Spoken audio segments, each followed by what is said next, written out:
हवा महल में आज हमारी श्रृंखला सुनो कहानी।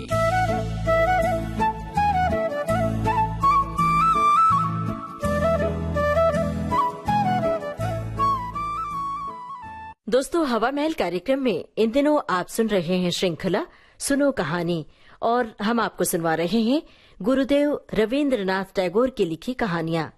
आज आपको सुनवा रहे हैं गुरुदेव रवींद्रनाथ टैगोर की लिखी कहानी पत्नी का पत्र। आइए सुनते हैं इस कहानी का दूसरा भाग। वाचन स्वर ममता सिंह का।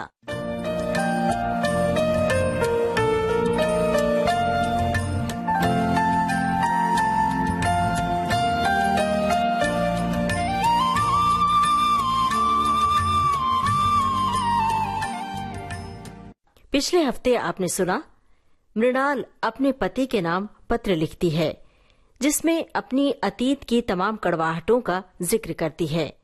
मृणाल की शादी उस घर में होती है जहां पुरुष सत्ता है।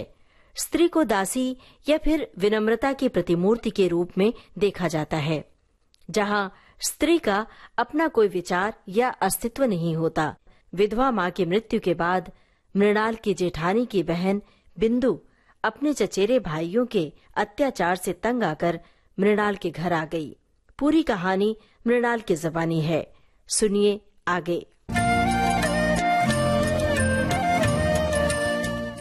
जब विधवा मां की मृत्यु के बाद मेरी बड़ी जेठानी की बहन बिंदु ने अपने चचेरे भाइयों के अत्याचार के मारे एक दिन हमारे घर में दीदी के पास आश्रय लिया था, तब तुम लोगों ने सोचा था ये कहाँ की बला आ गई है ना। देखा, तुम लोग सब मन ही मन खींच उठे हो, इसलिए ना कि उस निराश्रिता लड़की को घेर कर मेरा संपूर्ण मन एकाएक जैसे कमर बांध कर खड़ा हो गया हो। पराये घर में पराये लोगों की अनिच्छा होते हुए भी आश्रय लेना कितना बड़ा अपमान है। यहाँ ये अपमान भी जिसे विवश होकर स्वीकार करना पड़ा हो, उसे क्या धक्का देकर एक कोने में डाल दिया जाता है। हाँ, बाद में मैंने अपनी बड़ी जेठानी की दशा देखी। उन्होंने अपनी गहरी संवेदना के कारण ही बहन को अपने पास बुलाया था, लेकिन जब उन्होंने देखा कि इसमें पति की इच्छा नहीं है, तो उन्होंने ऐसा भाव दिखाना शुरू किया मानो उन पर कोई बड़ी बला आ पड़ी हो। उन्हें इतना साहस न हुआ कि वे अपनी अनाथ बहन के प्रति खुले मन से स्नेह प्रकट कर सके। वे पतिव्रता थीं। पतिव्रता। उनका ये संकट देखकर मेरा मन और भी दुखी हो उठा। मैंने देखा, बड़ी जेठानी ने खास तौर से सबको दिखा दिखा कर बिंदु के खाने पहनने की ऐसी रद्दी व्यवस्था की और उसे घर में इस तरह नौकरानियों के से काम सौंप दिए कि मुझे दुख ही नहीं, लज्जा भी हुई। मैं सबके सामने इस बात को प्रमाणित करने में लगी रहती थी कि हमारी गृहस्थी को बिंदु बहुत सस्ते दामों में मिल गई है। ढेरों काम करती है, फिर भी खर्च की दृष्टि से बेहद सस्ती है। मेरी बड़ी जेठानी के पितृवंश में कुल के अलावा और कोई बड़ी चीज न थी, न रूप था, न धन। किस तरह मेरे ससुर के पैरों पड़ने पर तुम लोगों के घर में उनका ब्याह हुआ था, ये बात तुम अच्छी तरह जानते हो। हाँ, वे सदा यही सोचती रहीं कि उनका विवाह तुम्हारे वंश के प्रति बड़ा भारी अपराध था। इसीलिए वे सब बातों में अपने आप को भरसक दूर रखकर अपने को छोटा मानकर तुम्हारे घर में बहुत ही थोड़ी जगह में सिमट कर रहती थीं। लेकिन उनके इस प्रशंसनीय उदाहरण से हम लोगों को बड़ी कठिनाई होती रही। मैं अपने आप को हर तरफ से इतना बेहद छोटा नहीं बना पाती। मैं जिस बात को अच्छा समझती हूँ, उसे किसी और की खातिर बुरा समझने को मैं उचित नहीं मानती। इस बात के तुम्हें भी बहुत से प्रमाण मिल चुके हैं। बिंदु को मैं अपने कमरे में घसीट लाई। जीजी कहने लगी, मझली बहू गरीब घर की बेटी का दिमाग खराब कर देगी। वे सबसे मेरी इस ढंग से शिकायत करती फिरती थीं, मानो मैंने कोई अपराध कर दिया हो। लेकिन मैं अच्छी तरह जानती हूँ वे मन ही मन सोचती थीं कि चलो जान बची। अब अपराध का बोझ मेरे सिर पर पड़ने लगा। वे अपनी बहन के प्रति खुद जो स्नेह नहीं दिखा पाती थीं, वही मेरे द्वारा प्रकट करके उनका मन हल्का हो जाता। तुम्हें तो मालूम है, देखने में वो इतनी कुरूप थी कि अगर वो फर्श पर गिरकर अपना सिर फोड़ लेती तो भी लोगों को घर के फर्श की ही चिंता होती। और यही कारण है कि माता पिता के न होने पर ऐसा कोई न था जो उसके विवाह की सोचता। और ऐसे लोग भी भला कितने थे जिनके प्राणों में इतना बल हो कि उससे ब्याह कर सके। बिंदु बहुत डरती डरती मेरे पास आई, मानो संसार में उसको जन्म लेने का कोई अधिकार ही न था। इसीलिए वो हमेशा अलग हटकर आंख बचाकर चलती। उसके पिता के यहाँ उसके चचेरे भाई उसके लिए ऐसा एक भी कोना नहीं छोड़ना चाहते थे जिसमें वो फालतू चीज की तरह पड़ी रह सके। जो भी हो, वे लोग थे खूब। यही कारण है कि जब मैं बिंदु को अपने कमरे में बुला लाई तो उसकी छाती धक धक करने लगी।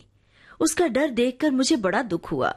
मेरे कमरे में उसके लिए थोड़ी सी जगह है, ये बात मैंने बड़े प्यार से उसे समझाई। लेकिन मेरा कमरा एक मेरा ही कमरा तो नहीं था, इसलिए मेरा काम आसान नहीं हुआ।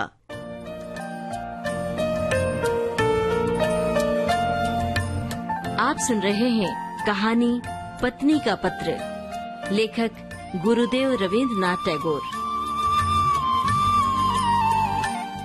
मेरे पास 2-4 दिन रहने पर ही उसके शरीर में न जाने लाल लाल क्या निकल आया। शायद घमौरी रही होगी या ऐसा ही कुछ होगा। तुमने कहा शीतला, क्यों न हो, वो बिंदु थी ना। तुम्हारे मोहल्ले के एक अनाड़ी डॉक्टर ने आकर बताया। 2-1 दिन और देखे बिना ठीक से कुछ नहीं कहा जा सकता, लेकिन 2-1 दिन तक धीरज किसको होता। बिंदु तो अपनी बीमारी की लज्जा से ही मरी जा रही थी। मैंने कहा, शीतला है तो है, इसमें क्या, मैं उसे अपने जच्चा घर में लिवा ले जाऊंगी और किसी को कुछ करने की जरूरत नहीं। इस बात पर जब तुम सब लोग मेरे ऊपर भड़क कर क्रोध की मूर्ति बनकर गए, यही नहीं, जब बिंदु की जीजी भी बड़ी परेशानी दिखाती हुई उस अभागी लड़की को अस्पताल भेजने का प्रस्ताव करने लगी, तभी उसके शरीर के वे सारे लाल लाल दाग एकदम विलीन हो गए। मैंने देखा कि इस बात से तुम लोग और भी व्यग्र हो उठे। कहने लगे, अब तो वाकई शीतला बैठ गई है। क्यों? क्योंकि वो बिंदु थी ना। अनादर के पालन पोषण में एक बड़ा गुण है, शरीर को वो एकदम अजर अमर कर देता है। बीमारी आने का नाम नहीं लेती। मरने के सारे आम रास्ते बिल्कुल बंद हो जाते हैं। इसीलिए रोग उसके साथ मजाक करके चला गया। हुआ कुछ नहीं, लेकिन ये बात अच्छी तरह स्पष्ट हो गई कि संसार में ज्यादा साधनहीन व्यक्ति को आश्रय देना ही सबसे कठिन है। आश्रय की आवश्यकता उसको जितनी अधिक होती है, आश्रय की बाधाएं भी उसके लिए उतनी ही विषम होती हैं। बिंदु के मन से जब मेरा डर जाता रहा, तब उसको एक और कुग्रह ने पकड़ लिया। वो मुझे इतना प्यार करने लगी कि मुझे डर होने लगा। स्नेह की ऐसी मूर्ति तो संसार में पहले कभी नहीं देखी। बहुत दिनों से ऐसी कोई घटना नहीं हुई थी कि मुझे अपने रूप की बात याद आती। अब इतने दिनों बाद ये कुरूप लड़की मेरे उस रूप के पीछे पड़ गई। दिन रात मेरा मुंह देखते रहने पर भी उसकी आंखों की प्यास नहीं बुझती थी। कहती, जीजी, तुम्हारा ये मुंह मेरे अलावा और कोई नहीं देख पाता। जिस दिन मैं स्वयं ही अपने केश बांध लेती, उस दिन वो बहुत रूठ जाती। अपने हाथों से मेरे केश भार को हिलाने डुलाने में उसे बड़ा आनंद आता। कभी कहीं दावत में जाने के अतिरिक्त और कभी मुझे साज श्रृंगार की जरूरत ही नहीं पड़ती थी। लेकिन बिंदु मुझे तंग कर करके थोड़ा बहुत सजाती रहती। वो लड़की मुझे लेकर बिल्कुल पागल हो गई थी। तुम्हारे घर के भीतरी हिस्से में कहीं रत्ती भर भी मिट्टी ना थी। उत्तर की ओर की दीवार में नाली के किनारे न जाने कैसे एक गाब का पौधा निकला। जिस दिन देखती कि उस गाब के पौधे में नई लाल लाल कोपलें निकल आई हैं, उसी दिन जान पड़ता कि धरती पर बसंत आ गया है।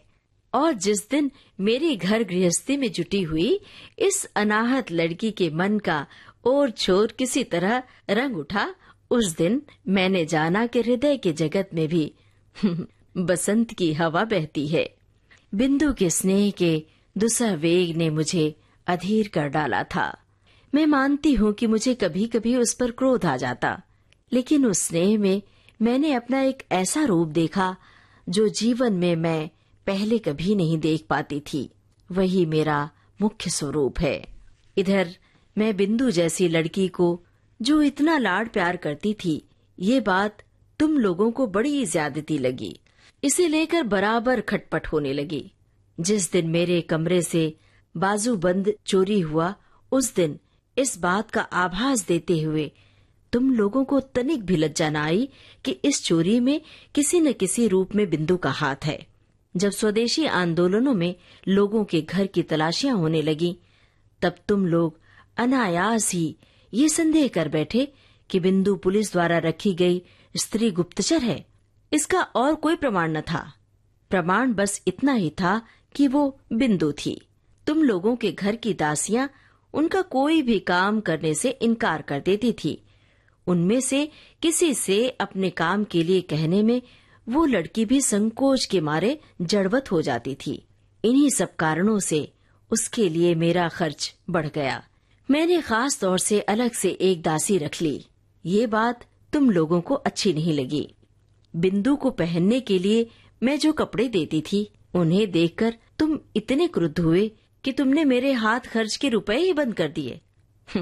दूसरे ही दिन से मैंने ₹1.25 जोड़े की मोटी कोरी मिल की धोती पहनना शुरू कर दिया।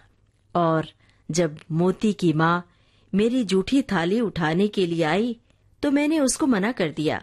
मैंने खुद जूठा भात बछड़े को खिलाने के बाद आंगन के नल पर जाकर बर्तन मल लिए। एक दिन एकाएक इस दृश्य को देखकर तुम प्रसन्न न हो सके। मेरी खुशी के बिना तो काम चल सकता है, पर तुम लोगों की खुशी के बिना नहीं चल सकता। ये बात आज तक मेरी समझ में नहीं आई। एक बात याद करके मुझे आश्चर्य होता रहा है कि तुम लोगों ने बिंदु को जबरदस्ती अपने घर से विदा क्यों नहीं कर दिया। मैं अच्छी तरह समझती हूँ कि तुम लोग मन ही मन मुझसे डरते थे। विधाता ने मुझे बुद्धि दी है। भीतर ही भीतर इस बात को माने बगैर तुम लोगों को चैन नहीं पड़ता था। अंत में अपनी शक्ति से बिंदु को विदा करने में असमर्थ होकर तुम लोगों ने प्रजापति देवता की शरण ली।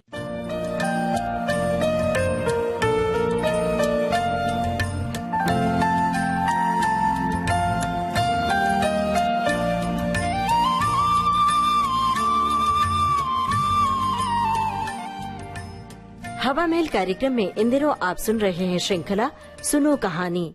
आपको सुनवा रहे हैं गुरुदेव रवींद्रनाथ टैगोर की लिखी कहानियां। आज आपने सुना इस कहानी का दूसरा भाग। वाचन स्वर था ममता सिंह का। इस कार्यक्रम के प्रस्तुतकर्ता हर्षवर्धन गवई।